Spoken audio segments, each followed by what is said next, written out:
Hello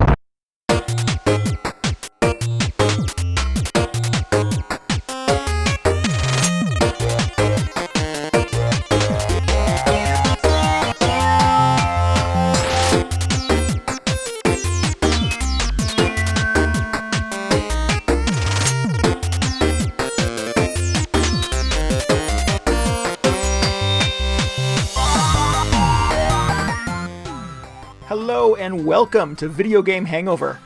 I'm one of your hosts, Randy Dickinson, and I'm in Harrisburg, Pennsylvania. Oh, I'm the other host. I'm DJ Ross in Mountain View, California. I don't know where that came from. Oh, yeah. I was like, we're getting different this week. Adding words. I was going to say I'm your host, Randy Dickinson, but I'm not entirely the host. We co-host this thing. That's true. Yep. I appreciate the recognition. Couldn't do it without you, DJ. Oh. It'd be weird, right? If I just sort of talked and nobody answered. It would be weird, especially, well, yeah, I was thinking you could just talk to yourself. But if you're just in a room being like, so what did you play this week? And just silence. We would just keep up our usual things where we would talk about Final Fantasy for 20 minutes, but it would just be me talking about Final Fantasy, and I don't know that I have 20 minutes of content. I would subscribe to that show. Would you sign up for that show? Yeah. Yep. It probably would only be one episode before it got canceled, but it would be amazing. It's like doing a book report without reading the book. Yeah. Yep. That would be so good. Oh, man. Next week, we want the whole report on Final Fantasy 16.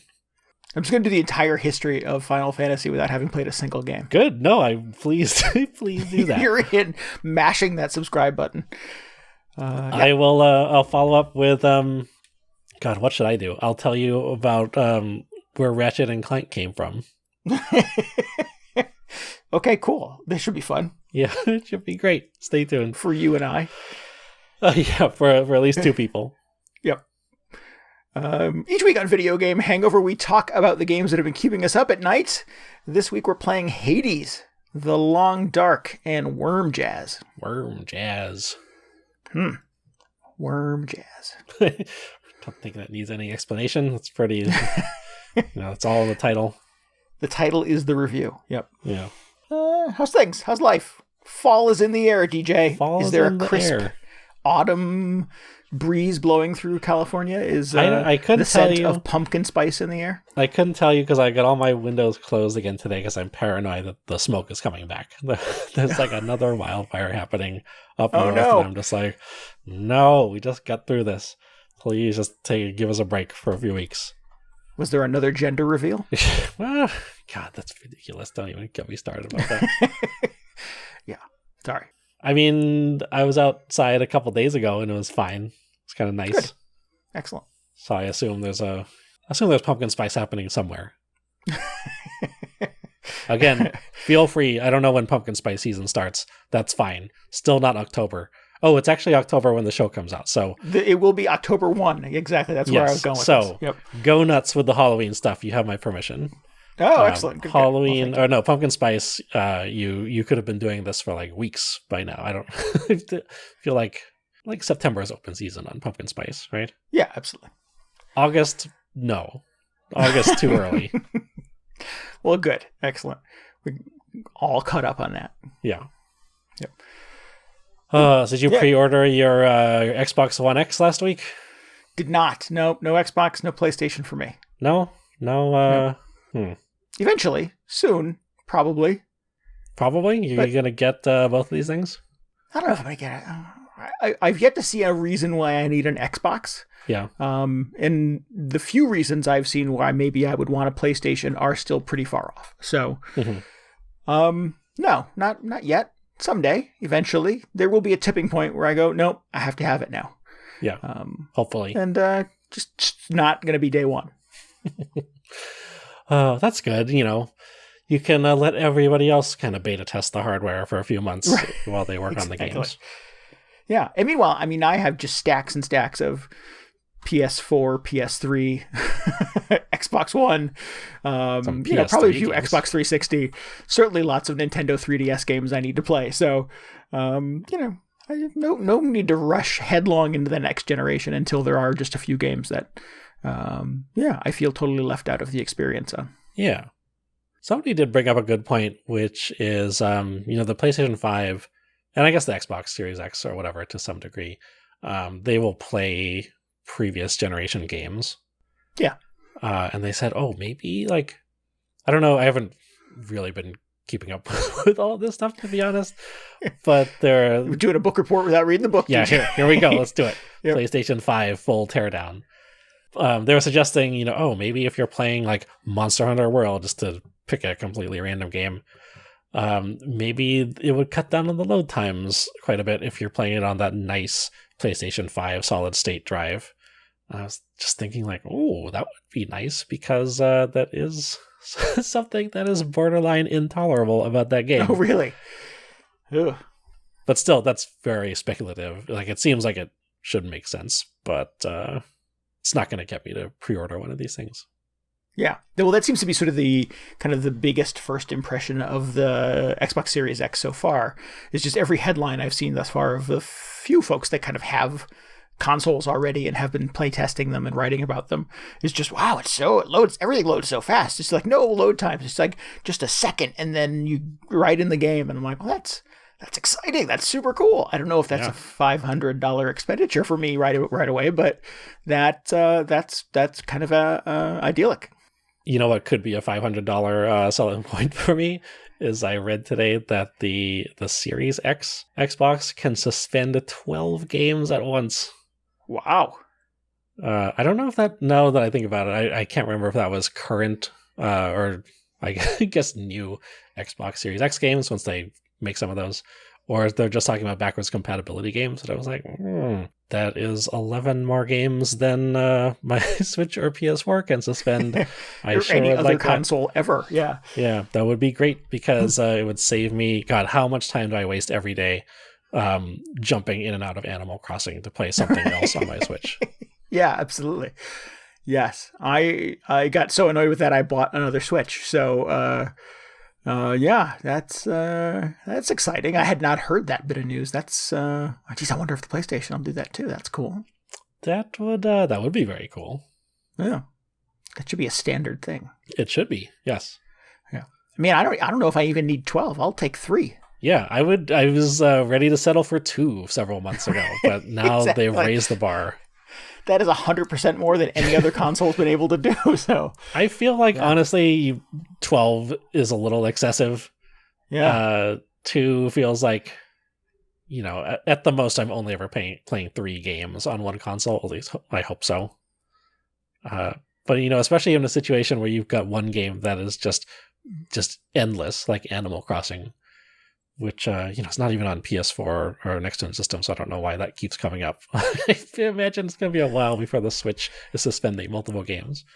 Yeah, yeah. Just like, man, that would be great. But that startup screen on Animal Crossing is insufferable. Oh, it's the worst. It takes a long time. There was a tweet a week ago, and I don't know who to credit this to, and I apologize to the smart person that thought of it. It said the reason that it takes Animal Crossing so long to load is because they have to wake up Isabelle, and she's running from her house to the island to do the briefing. So yeah, you just sort of watch the little airplane fly in the corner of the screen until Isabelle gets seated at her desk and gives you 0 information to start your day with. I am just ready. Like, where do I opt out of the morning briefing? Because it's just, I don't need it anymore. Unsubscribe. Yeah. Every Monday, she's like, well, nothing to announce, but looking forward to bringing you an entire week full of helpful announcements. At this point, I'm just like, I doubt it, really. Like, what do you got? On Friday, she's all, we all know you worked real hard this week. And I'm like, well, no, not really. I don't know where you're getting your information, but that's not accurate. Man, speaking of Animal Crossing, I did a thing. Oh. It says, I bought some stuff on Nookazon. Oh, did you really? Yeah, have you done this yet? I've not. I don't know if I totally understand it. Okay, so just to, in case somebody listening hasn't understood this, or they haven't heard of Nookazon, there's no formal in-game trading system or like auction house or whatever you want to call it in Animal Crossing. So, you can trade with other players, but you have to mail it to them or the item to them, or they can come to your place and you can hand it to them. Yeah. Yeah. But there's not a place where you could sell a thing. Yes, exactly. There's nowhere you can just listed up and it goes on Animal Crossing eBay or whatever. Right. So what somebody has done is they've made this website called Nookazon, where you can do exactly that. You can say, I've got 100 whatever, or I've got a rare piece of furniture, and this is what I'm selling it for, or best offer or whatever. I imagine you can do the same thing if you're just looking to buy something. I was not looking to. I wasn't that desperate. I went on there to buy something. I wasn't looking to list something myself. But basically, what happened was, it was coming up on the end of the month. I'm mostly caught up with all my fish. I got all the bugs for the month. But there's this one fish, the pike, I believe, that shows up in the river, and supposedly it's not incredibly rare. But in my experience, it's kind of rare. It's a little hard to track down. Yeah. And, most of the other fish and bugs this month have been pretty cooperative. But there was just this one guy that was evading me. And if you remember, I forget what the last time this happened, where I was just after a bunch of fish at the end of the month, a bunch of really rare fish. And the way you kind of expedite your fish catching process is you just run up and down the beaches on your island and dig up these clams, which you can then turn into fish bait, which is just, it's so tedious because you have to go dig up the clams, which, they don't appear all the time, so you have to really just hunt them down. Once you have all of them, you go to your crafting bench, and then you just have to tap out 15 or 20 clams worth of fish bait every time. You'd be like, well, you want to craft another one? You want to craft another one? Because of course you can only craft one item at any time. Mm-hmm. And I did that before, which ended up working out. I caught all the fish that I wanted. And I was ready to do that this time because I was just like, okay, this is really the last limited fish that I'm going to need. I think all the other ones appearing after this are fairly common. So I was mentally preparing myself. I got my shovel, going to go do the clam hunt. And then I just remembered, I wonder if they sell fish bait on Nookazon. Oh. So I headed over there and I type in fish bait, created an account. And sure enough, somebody was on there selling 120 fish bait for 100,000 bells. Oh. And I was like, 100,000 bells for 120 fish bait, which is just a massive amount of fish bait. I don't know if I've ever had 120 fish bait at any point. So I thought, I kind of tried to poke around the listings a little bit just to make sure I wasn't getting completely fleeced on these things. Because I don't know what the going rate on fish bait is, but I've got so many bells. Yeah. So many bells in the bank at this point. I'm not spending on anything. What's 100,000 bells for? Might as well put it to work for you. Yeah, just saving me probably. God, how long do you think it would take you to grind out 120 fish bait? Probably at least an hour, right? Yeah. Geez. Yeah. Yeah. I mean, that's 30 seconds a bait. That sounds right. Yeah. Plus, you got to craft them too. So that's just the effort, the time spent catching these clams. I was like, this sounds great to me. I'm going to do it. So I put up an offer on this listing, 120 bait for 100K. And I was just like, okay, cool. Now what? And then sure enough, a few minutes later, I got a little notification in my browser. It was like, you have a message back on Nookazon. I'm just like, ooh, this feels somehow illicit. Some, back alley trade is about to take place. You've stumbled upon the dark web. Yeah. Yeah, doing some deals in Animal Crossing Town. So then it hooks me up with the seller's information and everything. And they're like, Dodo code, please, so they can come to my island. So I send that over. A few minutes later, they just show up on the seaplane with the fish bait. I put down the money. They just leave. They don't say anything, which I thought was a little sketchy. Because in the back of my head, I'm just like, please don't show up and just hack my island somehow. I don't know if that's a thing, but it was very much a thing back during the DS days. You had to be very cautious about who you let visit your island or your town or whatever. So they leave, they take the money and just immediately leave. I kind of just look around the island, make sure there are no suspicious rocks that weren't there before or anything. And a few minutes later, I just get a review on Nookazon that says this person was very trustworthy and great, which I think is a bit of a stretch to somebody who you have no interactions with. Right. But fine, I'll take it. Your Nookazon review is gullible and dumb. Thanks for the money. Yeah, exactly. That would have been like, oh, I don't know about this. And now I have 120 fish bait. I was like, great. So I don't need to catch all those clams at all. And then, so I'm feeling pretty good about that. Just my inventory full of the little blue bags of the fish bait. Yep. And that's how I take it out. And I just catch this fish after 3 baits. I was like, oh, great. That worked really well. So you got to list 117 of them on Nookazon now. I've got so much extra fish bait, and this was the last fish I needed. So I was like, okay, cool. Did it not occur to you to go to Nookazon and just buy the fish? I don't think you can trade fish, right? You can't just buy the fish. No? No, right? Because you gotta... I mean, I kind of wanted to catch it myself, first of all. But I don't think... You just didn't want to make the bait. Gotcha. Yeah, I don't think you can trade fish around. Otherwise, that would be a ridiculous market. Everybody would be like, oh, who's got the... I forget which fish gave me all the trouble. The giant trevally or whatever. I don't know. I'm not sure if you could trade fish. I guess not. I've not tried it because I always want to catch them myself. So maybe if you're a dirty hacker, you could give somebody a fish. Exactly. If you've got those star trees in your island. Yeah. Well, you got a tree full of fish. How incredible. Yeah. Sarah is super intrigued. My girlfriend is very intrigued by the conceit of going to somebody's island and causing chaos. Just wrecking it? Yeah, she doesn't play Animal Crossing, and generally kind of, begrudgingly listens to me talk about it sometimes, but there's a lot of eye rolling. I was showing her my island one time, and I have money trees that you can plant a bag of money and a tree will grow with money bags hanging from it. And most people will shake them and keep the money, but I kind of think they look cool, so I let the money trees grow all over. And she's like, what would happen if I came and shook your trees? And I'm like, well, the money would fall off and then it would not regrow money, so it would just be a boring green tree.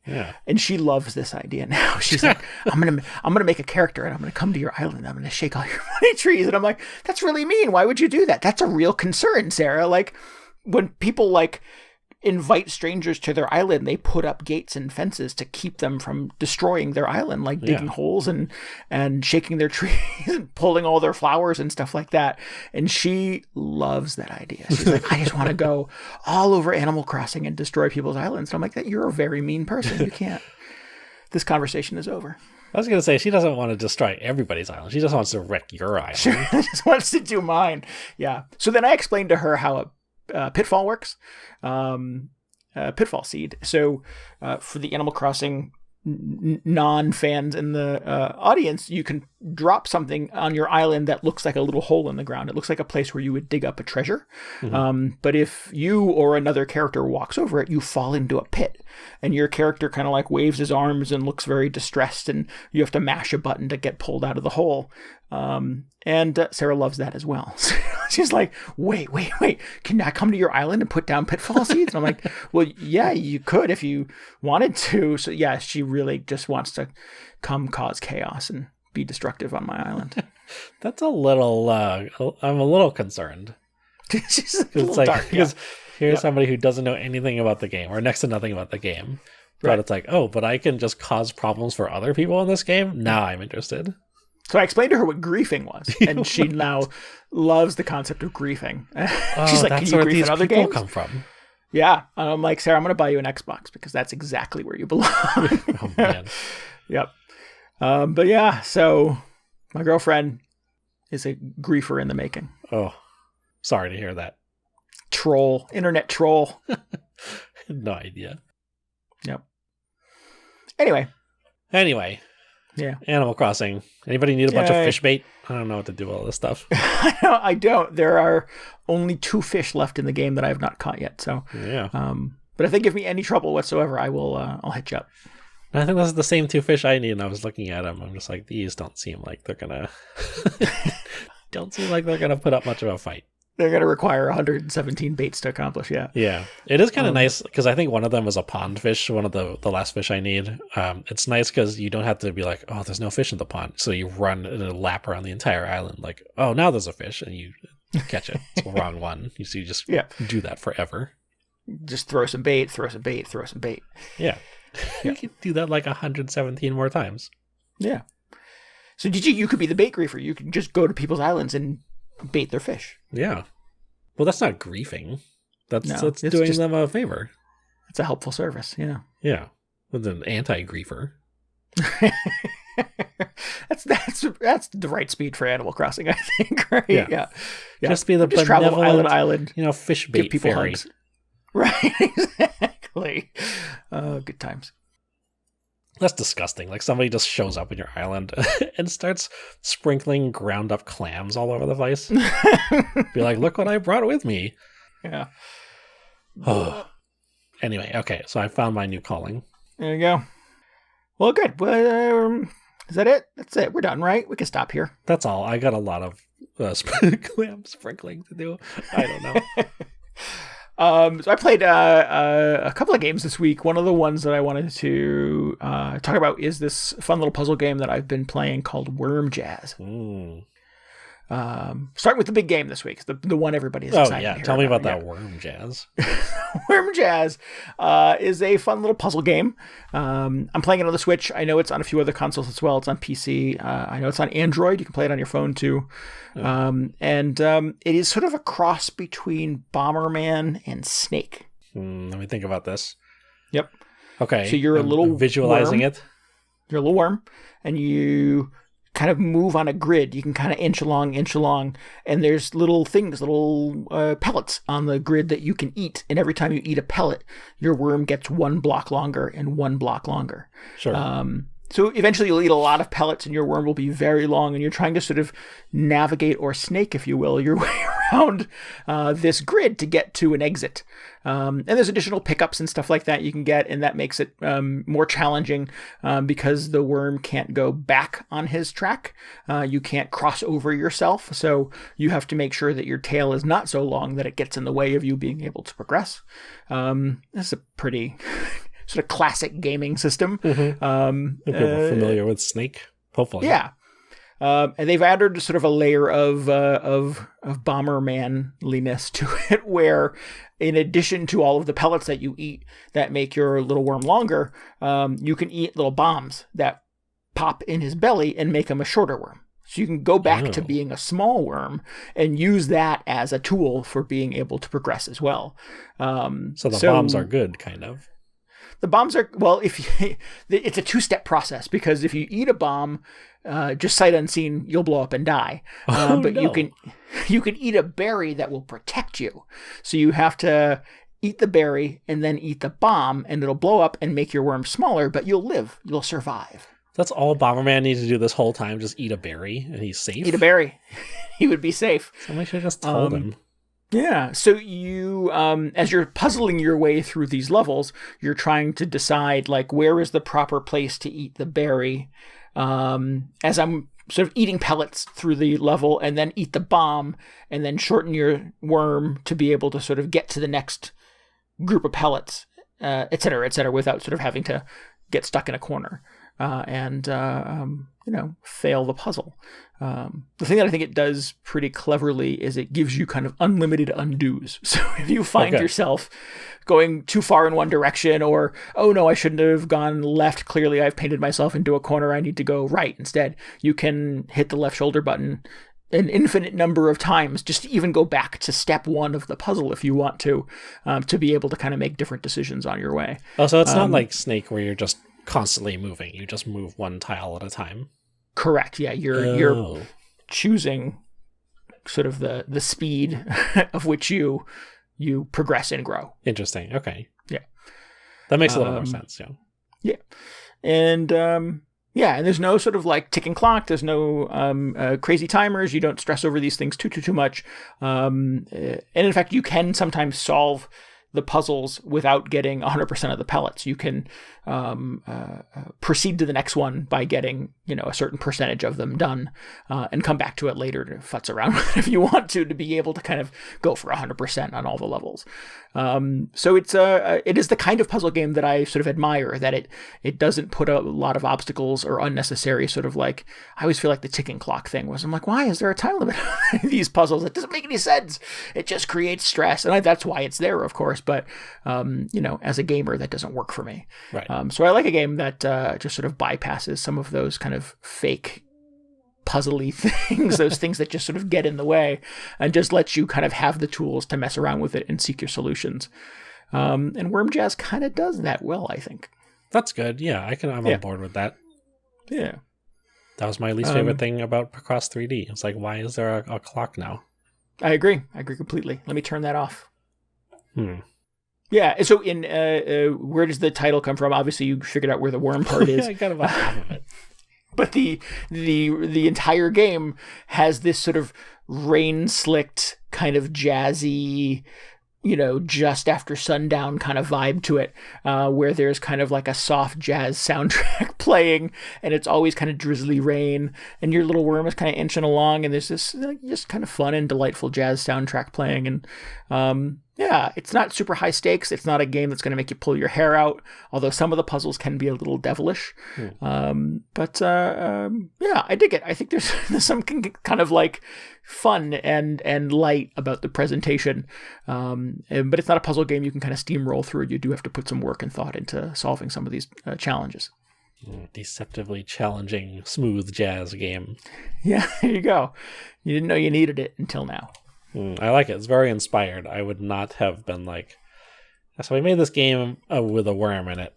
What should we do for the soundtrack? Obviously, jazz. Okay. Yep. Very good. I haven't played a worm-based video game since Bookworm. So. Oh man. it's been a while. I haven't played Snake in so long. A lot of hours into Bookworm. But this is a good time. It's a fun affair. I would recommend. Nice. Yeah. I figured it out why Bomberman just doesn't eat a berry to give himself bomb immunity. It's because he does not have a mouth. It was so obvious. They thought of everything. So Bomberman can't eat? Well, yeah, I don't know. He's like a robot or something. He doesn't need to eat. Oh. They should have built him with a mouth, though. Yeah.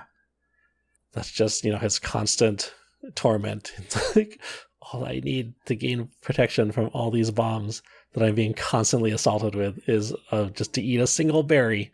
If only I had a mouth. Yeah.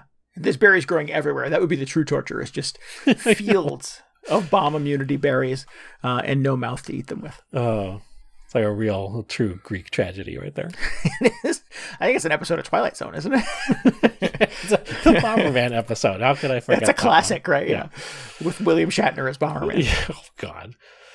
Oh, man. All right. Speaking of Greek tragedies. Yeah. I've been spending some time with this game, Hades, which is the new Supergiant thing. Yeah. People love this game, man. People love it. Yeah. It's very enthusiastic. Yeah, it's pretty good. I think. Yeah, I'm pretty sure about that. Okay. Well, good. So this is the latest game from the Supergiant. You may be most familiar with their other work, Bastion and Transistor, and they made that. There was like a 3-on-3 like sports game or something that they made that I didn't really get to check out. I heard that was very interesting. But those other two games are the ones I'm most familiar with, and I feel like this one feels very similar, at least sort of visually, because it is also like kind of top-down, well, maybe not really top-down, but it's like an isometric action game.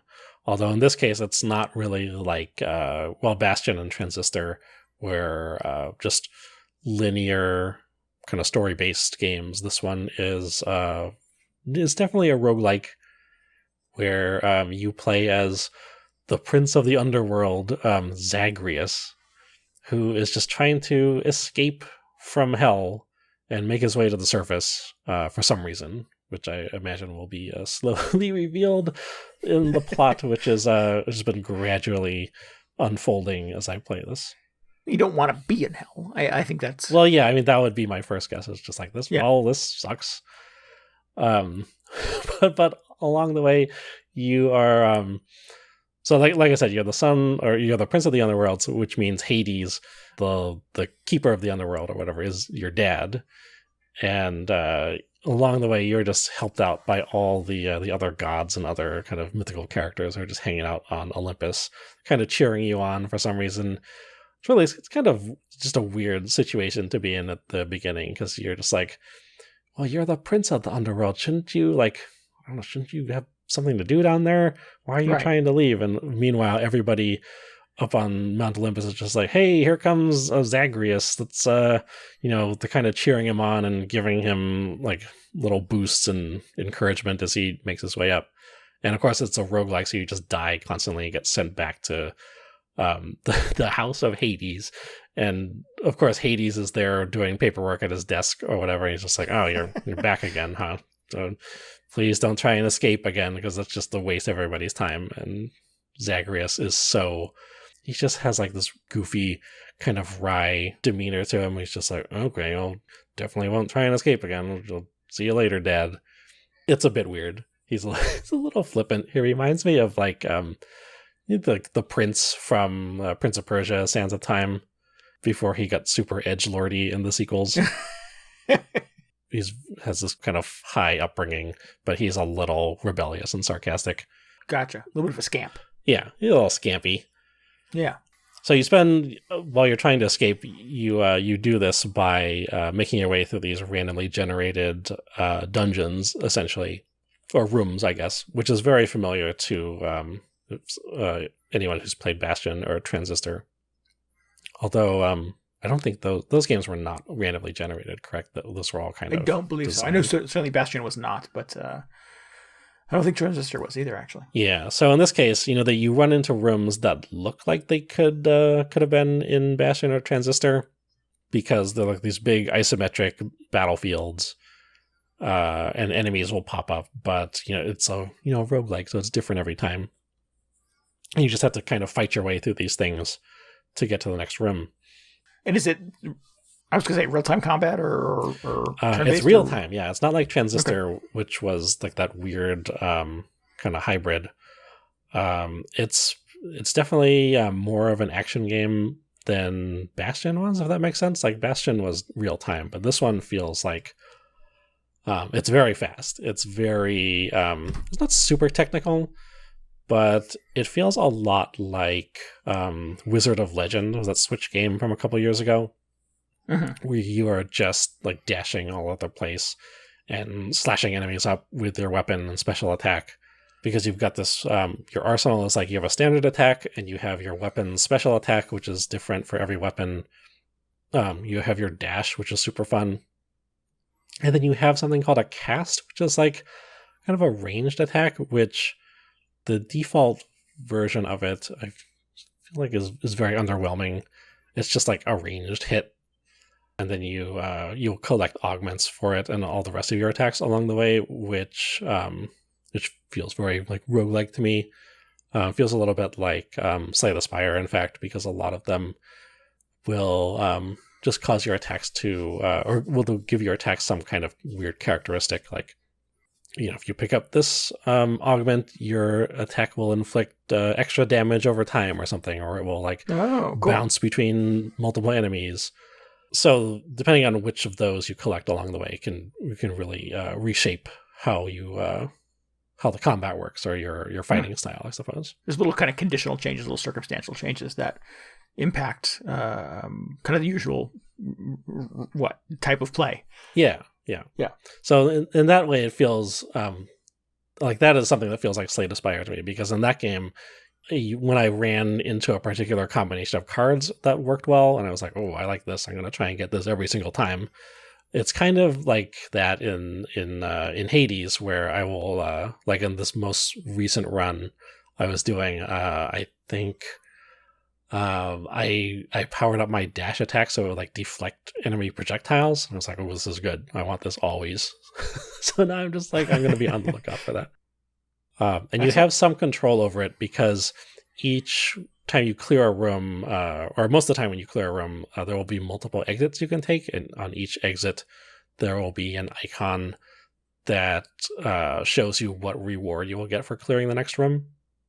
And those can range from anything like you could unlock one of these new boosts that I was talking about, or you can just earn some extra money, or I think I forget what the unit of currency is, but it's like extra like darkness or something that you take back to your home base and use to upgrade yourself so you're stronger in the next run.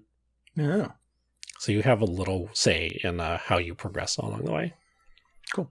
And you sort of chart your path to whichever exit you want to go through to get that reward? Yeah. Yeah, I mean, it's very immediate because you don't even see what's on the doors until you clear the room. And then, they're right there. It's not like you need to travel much farther to figure out. Oh, gotcha. Just like door number 1 or door number 2, basically. Got it. And all of these, like the little boosts you get, they're called boons, actually, are presented to you by one of the sort of classical Greek figures. So there's like Zeus is in there, and what's her name, Artemis. And my favorite is like Dionysus, the god of wine, because he's just like, sounds like he's always having a party. He's just like super chill guy. He's just like, it's Zagreus again. Hey, man, you're doing great. Come on up here. We're all waiting for you. So it's ridiculous. Excellent. I think of a hedonism bot from Futurama. Yeah, pretty much. Yeah, same guy. The robot that just looks like, a lounge chair eating grapes. Yeah. Yeah. He's just like, the character designs in this are amazing. So Dionysus has like, I think he's got the little leaves, but then his outfit is just covered in grapes or like grape ornaments all over the place. It's really good. Excellent. And all of these characters are voiced, of course, since this is a Supergiant game, by just an amazing voice cast. The lines are delivered with all this incredible personality. It's really good. Which is, I feel like it's so weird that is just the staple of this the studio. Because, Bastion, the hook was like, it's kind of like a top-down action game, but there's going to be a narrator that just describes everything you're doing. And before I played it, I was just like, this sounds weird. How is this going to be good? Well, and I mean, the narrator also has a lot of personality and will kind of riff sometimes on the choices that you make. And, right.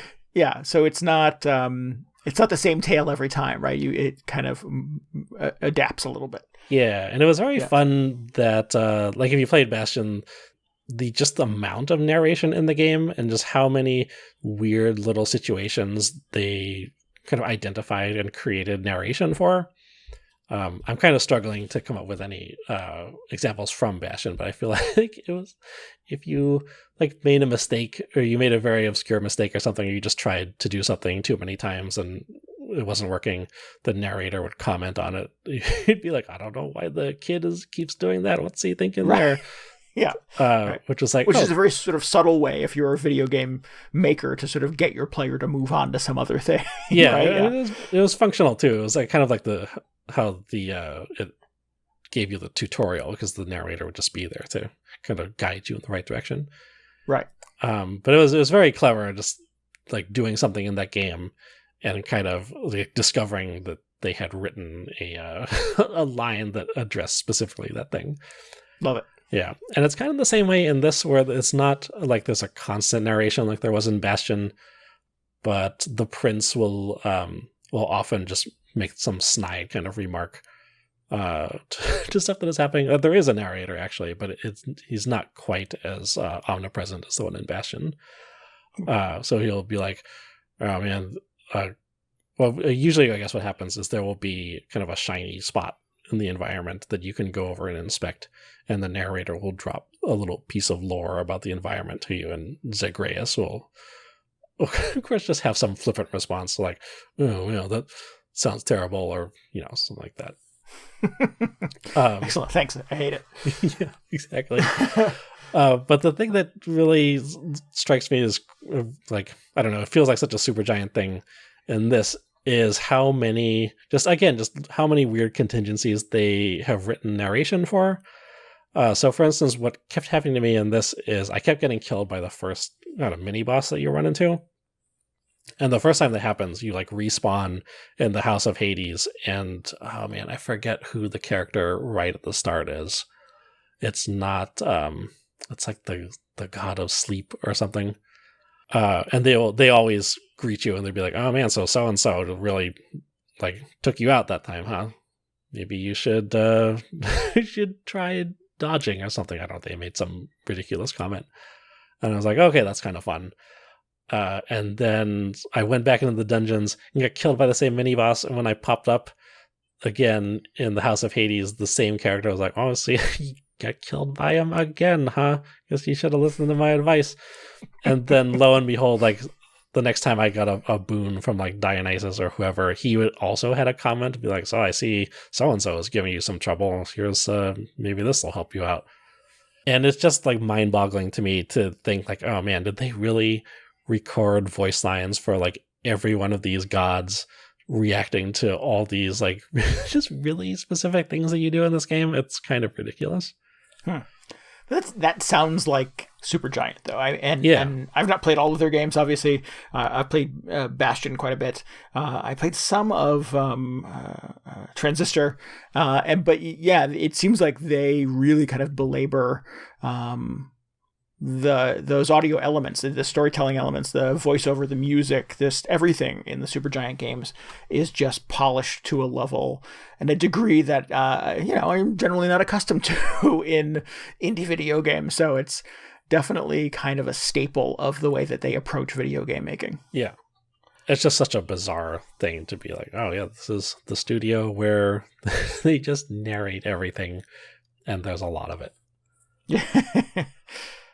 It was kind of like rubbing me the wrong way at the start of the game because like when I first started playing, as you can imagine, my runs were very short because I would like not make it very far into the dungeon and I would just get steamrolled by some boss or some enemies because I was still learning how everything worked.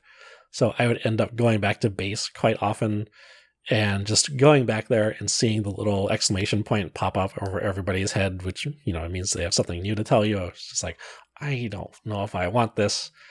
I don't know if I don't even know how long that last run took, but I feel like I'm going to now spend at least that much time just listening to everybody give me their commentary about like, well, that run didn't work out so well. Maybe you should do this the next time. And a little bit of it is also just the more you talk to the same character over and over, the more kind of backstory and lore is unlocked to you. Which is interesting because that's how the kind of the story is being revealed.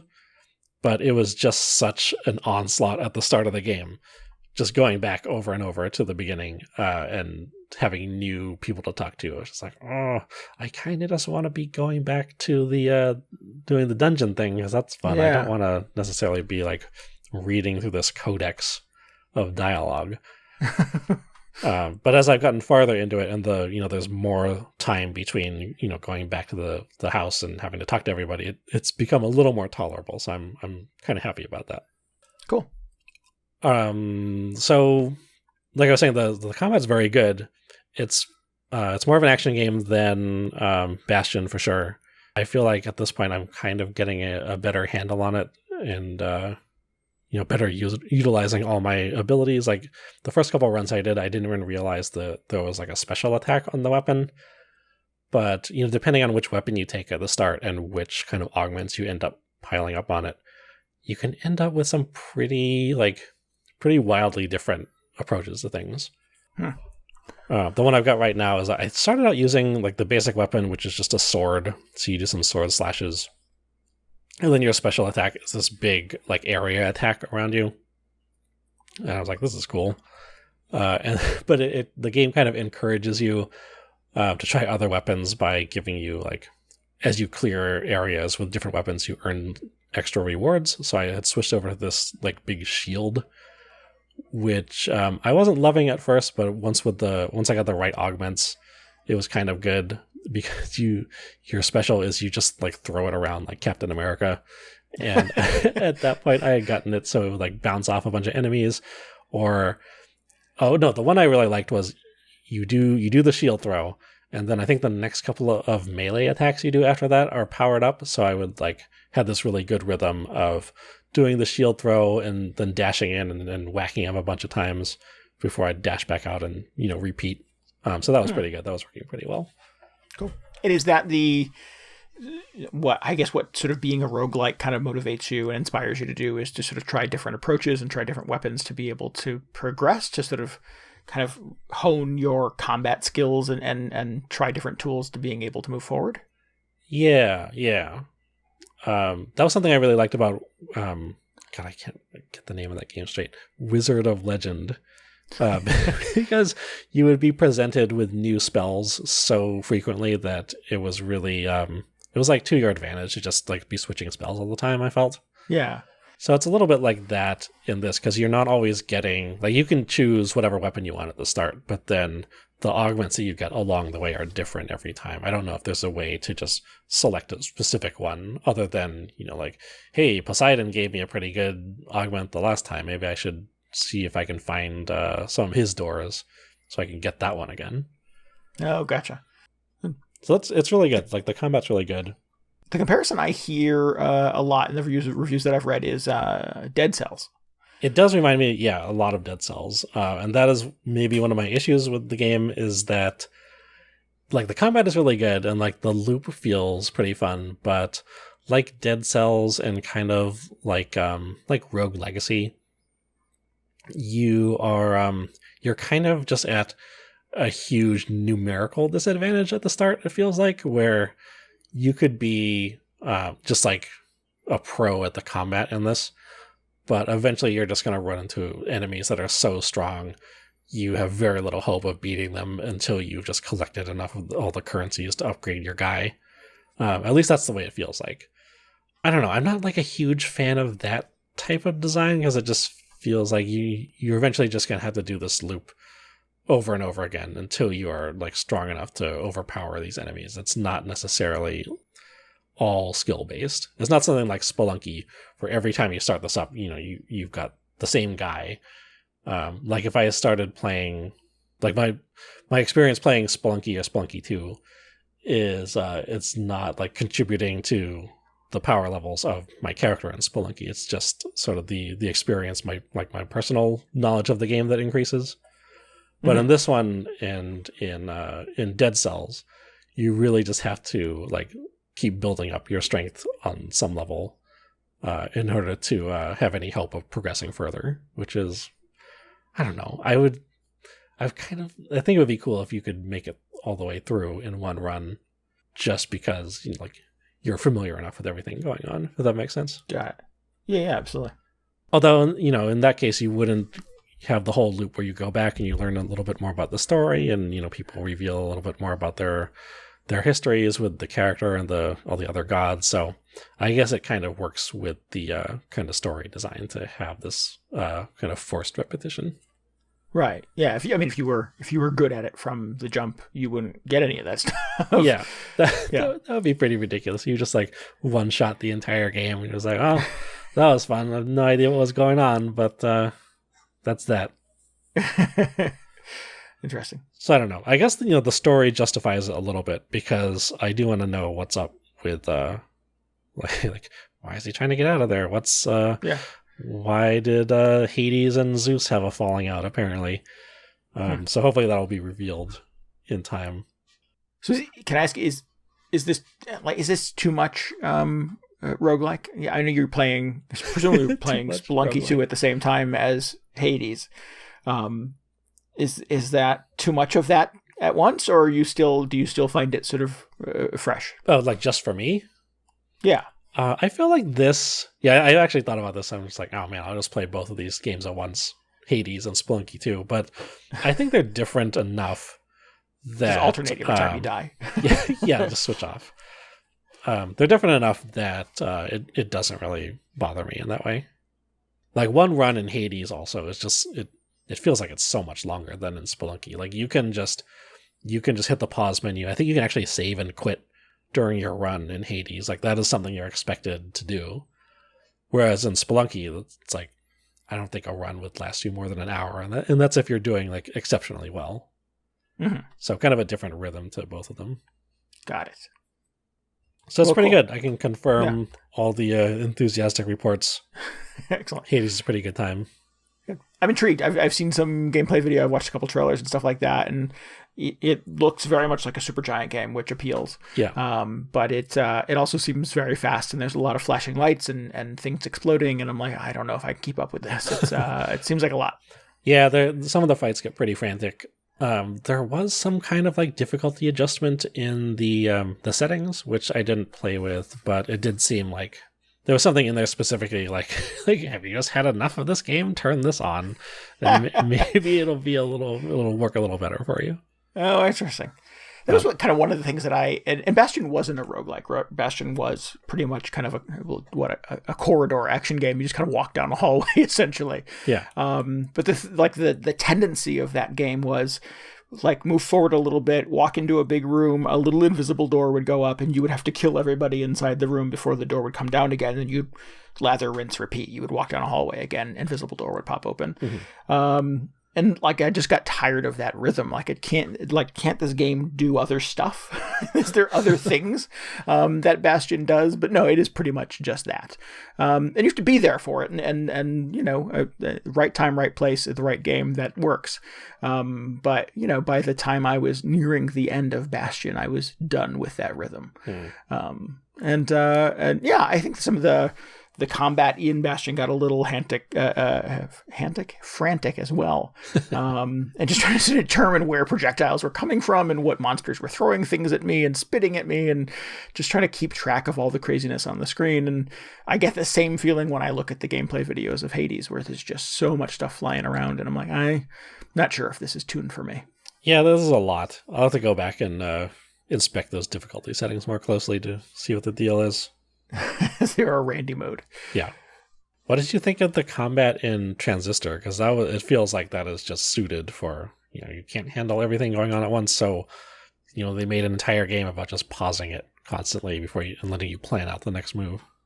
I liked that. I think where I bounced off Transistor was that I don't think it did a good job of explaining that stuff to me. So I felt like a bit, and it's been a while since I've tried to play it, so maybe it's worth attempting again. And interestingly enough, all those Supergiant games, I just got an alert from Nintendo, are all on sale right now. So if anyone's interested and you have a Switch, this might be the time to try them out. But yeah, I think I remember just sort of not totally understanding what I was doing or how I was supposed to approach playing Transistor. It did seem a little more methodical, and it did seem to give you a little more time to kind of plan your moves, but the use of those tools wasn't crystal clear to me from the beginning. Oh, okay. I forgot how exactly it worked, but remember that game felt almost turn-based, which was not what I was expecting after something like Bastion. I thought it was pretty cool, ultimately. Yeah, it might be worth trying again. I might have to give that a whirl. Yeah. Well, cool. That's exciting. Yeah. It is actually, I kind of like it as like something I can switch between playing a Spelunky and playing this, because they are quite different. So it's nice to have two games to jump between. I mean, at the very least, because it is a Supergiant game, it will have just a luxurious soundtrack, I'm sure. Yeah, the soundtrack's really good. It's like a lot of just sad guitars. Beautiful. I'm here for it. That works. So what else? What you been playing besides Worm Jazz? Speaking of games that are sad and have a lot of dying, I decided I was going to play The Long Dark. This is a game that has been in kind of various states of pre-release for a while now. I think when it first launched on Steam and on Xbox, kind of early access, it was just a mode where you are dropped into a place that is cold and mostly frozen with limited resources, and you are sort of tasked with trying to sort of stay alive in that environment as long as possible. And that type of roguelike where you slowly starve to death does not appeal to me, perhaps not surprisingly. So I didn't really check it out in that form, but as it sort of made its way to consoles now, they've added a story mode to it. And that mode still exists in the Switch version. So if you choose to just go into survival mode, there's no story or anything like that. You just go in and try not to die. And if you choose the story mode, which I think is called Wintermute, it's episodic. There's a handful of episodes. You play them kind of one at a time, and it has just a fully voiced, motion captured group of characters kind of interacting and giving you story and motivation and character. And then it sort of puts you in an environment where you are tasked with, building a fire so you don't freeze to death, catching food so you don't starve to death. All the while, you have motivation from other people and sort of environmental elements and things like that. This game also features wildlife that will hunt and try to kill and eat you. So at some point you do have to sort of defend yourself against kind of wolves and bears. I've not gotten to any of that yet, and frankly it scares the crap out of me knowing it's in here. Nighttime is very scary, particularly if you've had a rough day and you're kind of frozen and your stats are not in a great place and you're kind of building a fire with the last little bit of kindling in the one match you've got left, hoping it gets you through the night so you don't freeze to death. And yeah, you hear a strange noise out in the woods, or you've gotten separated from your partner. Yeah, it's pretty terrifying to know that a bear could come eat you at some point.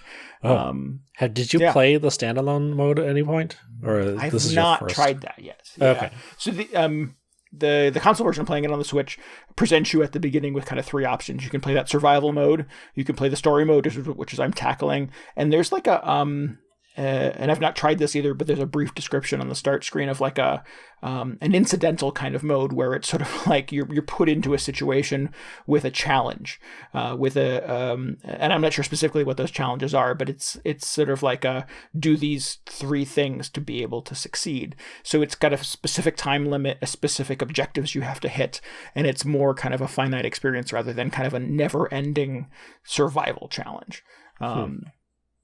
So it is a game package that kind of comes from three different directions and has maybe something a little different for everybody who kind of wants to approach these things in different ways. Probably not a surprise to anyone that I chose to go the story route and picked the easy mode in that, which still presents a fair challenge. I have frozen to death. I have starved to death. I have fallen to my death a number of times, just trying to sort of get through the first episode.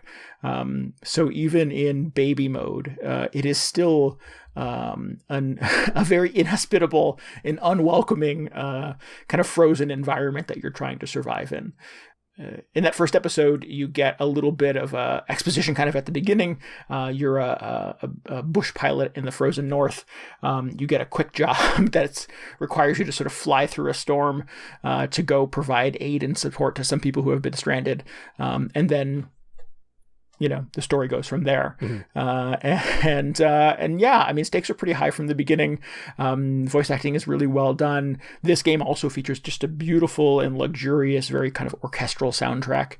I found myself stopping playing the game today because I died and just didn't have it in me to go in and freeze to death one more time, and just pulled up the soundtrack and listened to it on YouTube. Oh, nice. Yeah, it's beautiful. So I'm intrigued by this. I'm into the characters. I kind of dig the motivation. It's got a little bit of a kind of a soap opera prodding to it, where the two characters are kind of interacting in the beginning, and they're like, I haven't seen you in years. Dun dun dun. Like, oh, have you heard from him? No, I haven't heard from him either. Dun dun dun. So there's a lot of like kind of dramatic and pregnant pauses in the beginning, where I presume the more episodes I play, the more characters I talk to, the longer I can finally find a way to sort of stay alive and not freeze to death. Maybe I'll sort of figure out what some of these dramatic pauses and some of the weight between these two characters kind of stems from. But it's cool. I think it's kind of a unique package to sort of put these. I mean, all games have stakes for the most part, but to sort of put something that is so heavy and so kind of life and death, and to kind of put this kind of melodramatic kind of human interaction as the foil for it is kind of interesting. Yeah. I'm impressed that they ended up doing this because, the last time I heard about this game, it was just the survival experience. Yeah. And I was like, oh, this sounds like, kind of ideal indie game. You don't need a huge budget for voice acting and scripts and all that. You can just send people out into the environment and have them interact with all these survival systems. And I thought like people were digging that version, so it's very impressive that now there's this like very fleshed out campaign attached to it. Yeah. I mean, and both of those still exist. So sort of again, kind of depending on how you kind of want to choose to tackle a game like this, both of those options exist for you to dig into. Yeah, it's cool. It is quite a production, and that was one of the things that was kind of surprising to me is it was released for console, for the Switch specifically, in the last couple of weeks, and seeing kind of the Switch launch trailer, and it was just like this fully voiced characters talking to each other, cut to a scene of a little a seaplane kind of flying through the snow, of a mountain lodge on fire. And I'm like, this is very dramatic. There's a lot going on here, which was totally not what I expected from The Long Dark. Like you, I think I had gotten the impression it was just sort of drop you in a cold place and see how long you could stay alive. Yeah. That was my understanding. I'm kind of intrigued by it having kind of this narrative, episodic approach kind of stitched on top of that survival sim. And it does a pretty good job of just like getting you up to speed, telling you how to survive the first night and all that. A little bit. You have some tools. A little bit. It's not heavy on, like, it doesn't sort of like slow the thing down to sort of like over-explain itself to you, over-explain the tools and mechanisms to you. So a lot of the sort of struggle in the first night for me was just sort of like, okay, I know to like, well, the first thing you do when you're in your hangar, weather's getting bad, maybe I'll build a fire so the pipes don't freeze. Yeah. And you have your fireplace, you have some kindling, you have a newspaper that you find, and like these are the only things you can interact with in the office that you're in. Like it doesn't sort of fill the office full of useless things. It gives you 3 things you need to build a fire. And then later on, you have to remember that, and you have to find those 3 things to build the fire so you don't freeze to death on the first night in the woods. And I found all 3 of them. I had them. I just wasn't crystal clear on kind of what was the mechanism for combining them into a fire, because there was no fireplace, right? I'm in the woods. Just throw some stuff down on the ground. I no longer have a furnace, so it was me like throwing sticks on top of each other, throwing a crumpled newspaper ball on top of each other, and just trying to sort of figure out what the magic combination of inputs was to be able to do it. And the first time I failed and froze to death. No. So then what happens at that point? Is that like game over? No, you go back to a save. You go back to a save. Oh, interesting. Okay. Yeah. The second time I was sort of like, there was something in one of the menus about using the radial, and I'm like, what's the radial? So I held down one of the buttons and it brought up a little wheel, and on the wheel there was a little picture of a campfire, and I'm like, it's gotta be that. So selected that from there, and it brought up this little glowing green kind of outline of a fire, and you can kind of spin it around and figure out where you want to build the fire. And I'm like, well, I want to build it near the cave so I can sleep in the cave tonight. And that was it. So it's just, again, just trying to figure out what the tools were, and how to kind of deploy them. So I knew I had the parts. I just wasn't sure what the right button press was to build it into a fire. Okay. Cool. So it's not overly explainy, but it's not punishing enough that you feel like a bonehead for not being able to figure it out. My friends and I tried to play Don't Starve recently. Which, like when The Long Dark first came out, I remember hearing a lot of comparisons. Like, oh, it's kind of like Don't Starve, but it's in 3D, and you're like in the Arctic or wherever. Like Don't Starve did not go great, because it definitely does not tell you. It doesn't do a great job of explaining what you need to do to survive, and we were kind of left like scouring the wiki, be like, oh, how do we build a fire? What do we need to build a fire?